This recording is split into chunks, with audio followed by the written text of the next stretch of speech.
حدیث میں ہے کہ شب معراج حضرت نبی کریم صلی اللہ علیہ وسلم نے حضرت جبرائیل علیہ السلام سے دریافت کیا کہ جنت میں جو 4 نہریں جاری ہیں ان کی اصل کہاں سے ہے۔ حضرت جبرائیل علیہ السلام نے آپ صلی اللہ علیہ وسلم کو براق پر سوار کیا اور خود آگے آگے چلے۔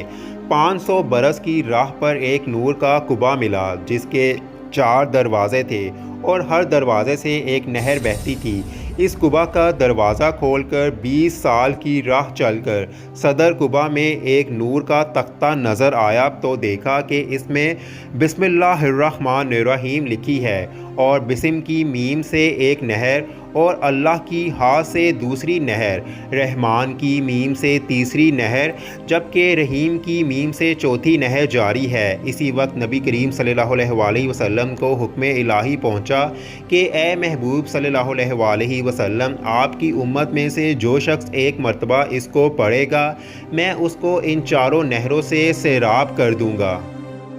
اللہ تعالیٰ سے دعا ہے کہ نبی کریم صلی اللہ علیہ وسلم کے اسوہ حسنہ پر عمل کرنے کی توفیق عطا فرمائے، آمین۔